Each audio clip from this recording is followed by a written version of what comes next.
The Ways of War DLC arrives for Age of Wonders 4, bringing ancient Chinese and Japanese vibes to the game to once again freshen up your experience. Here's 5 of the bigger things it has to offer you.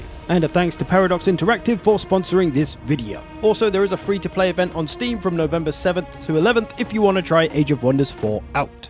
Realm.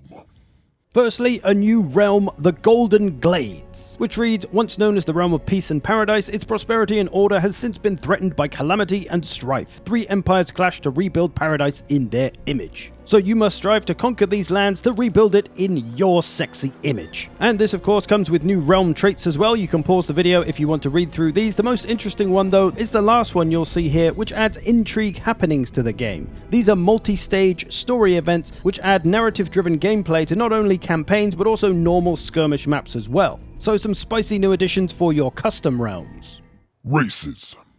Are you bored of your flying demon catmen? Well now, why not bring some monkey men to the table to live out all your Planet of the Apes fantasies?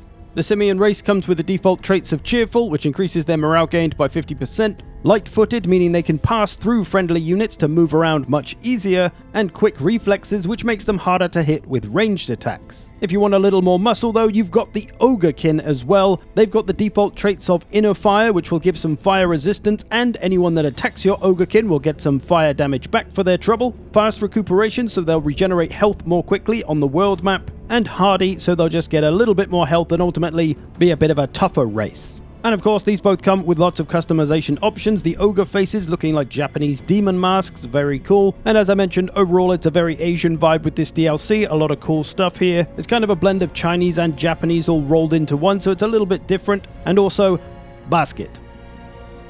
I also enjoyed the monkey faces going through a whole range of monkey emotions, such as heroic handsome monkey, monkey with water in his mouth, probably evil monkey, monkey trying not to laugh, slightly scared monkey, grumpy monkey. Overall though, lots of great new vibes to mess around with, and there's a new mount option as well in the Warg, perhaps more of an ogre vibe with that one, but it's all very nice. Culture. Next, a new culture which is pretty huge, the Oathsworn culture. This is all about having a society that has a strong sense of devotion towards your chosen oath. These are your 3 oath options. Harmony, this is obviously the nice one, the good guy one, the oath that wants peace and cooperation in the world.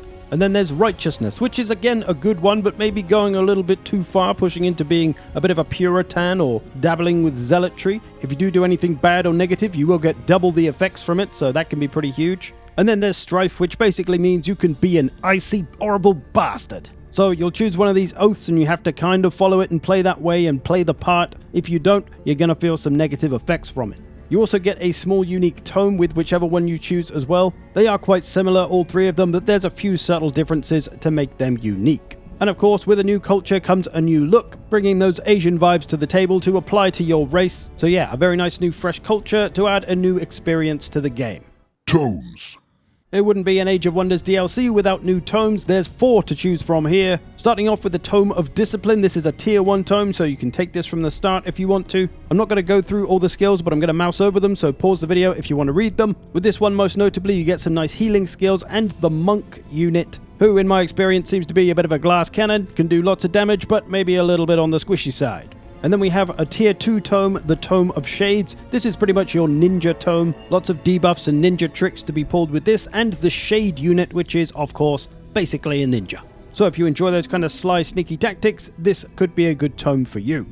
And then a tier 4 tome, the Tome of Prosperity. This one is all about healing to your unit and some buffs to your cities, not to mention the summonable Prosperity Dragon, which is a tier 5 unit. It is an Order Affinity tome, so one for all you Righteousness or Harmony Oathsworn.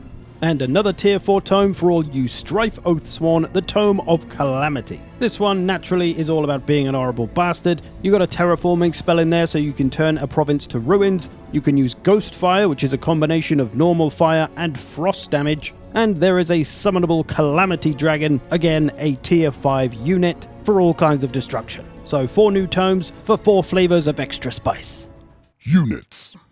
And lastly, but of course, it's the new units that the DLC will bring. At the tier 1, you've got this polearm unit, the Sworn Guard. You've got a fighter unit in the Honor Blade, and your Mortal Kombat Cavalry. By which I mean the Wayfarer, the Scout unit. He just looks a little bit Mortal Kombat-y. And then in the tier 2, you've got the Monk unit. This, of course, coming from the Tome. A nice evasive unit, great for kicking your enemies right in the fucking head. And then you've got the Seal Bearer. This is your Battle Mage unit with your typical kind of Battle Mage vibes. Then you've got the Vow Keeper. This is your support unit, great for a little bit of healing and protection. And then we get into the tier 3 units with the arguably new, coolest looking unit in the game, the Avenger. But these tier 3 units are actually unique to the oath you take. So if you go down the path of righteousness, you will get the Avenger at tier 3. If you go for the Peace Oath, you'll get the Peacebringer Cavalry, which is a ranged unit, so a skirmish cavalry, which is pretty nice. And if you go for the Strife Oath, you will get this horrible man, the Warbound, liable to bonk you on the head with his flaming mace. Lovely. Some really cool options at the tier 3 there, though. And of course, the last tier 3 unit from that sneaky ninja tome, the Shade. You can imagine what kind of things this unit is going to be good at. And then here's those two summonable dragons, the Calamity Dragon and the Prosperity Dragon, both looking incredibly wonderful, especially this one. I do love that shimmering golden vibe. And then there's lots of new wildlife units as well, so new enemies that you may run into out in the lands. Plenty of new challenges to face. So there we go, 5 of the bigger elements of what the Ways of War DLC offers you. Alongside this as well, there is going to be a patch which adds a new hero ambition system and a rework to the hero's skills and how those work. So lots of new stuff for Age of Wonders 4 going on at the moment. Do check out the DLC, it is out now if you wish. Thanks again to Paradox for sponsoring this video. I hope you've enjoyed it. Thanks for watching. I will see you in the future.